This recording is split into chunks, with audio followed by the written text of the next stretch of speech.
Құрметті ұстаздар, әріптестер, Ғабит Мүсірепов атындағы орта мектебінің зерттеуші педагогтарының әдістемелік іс жоспарымен танысыңыздар. Тақырыбы: мұғалімнің кәсіби дамуы, білім беру жүйесін жаңартудың негізі. Ұранымыз: өзіне сен, өзіңді алып шығар, еңбегі мен ақылын екі жақтап.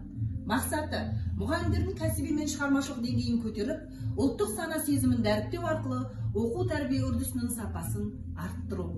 Құрметті ұстаздар, осы әдістемелік апталығымызды біз Lesson Study бағдарламасына арнадық. Lesson Study бойынша кәсіби деңгейдегі арттырудың қажетті шарты атты ауызша журналымды мен сіздермен дүйсенбі күні өткіземін. Одан кейінгі Шәкәрім Құдайбердіұлының Еңір Кебек поэмасы бойынша ашық сабағымды 8 сыныппен өткіземін. Ары қарай әріптестерім Lesson Study бойынша коучингтер, керекті, қызықты мәліметтер береді сіздерге. Келіңіздер, көріңіздер.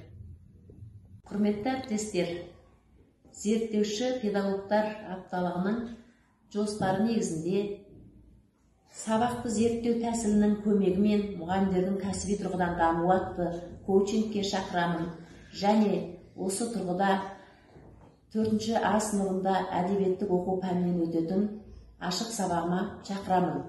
Келіңіздер, көріңіздер, тәжірибе алмасыңыздар.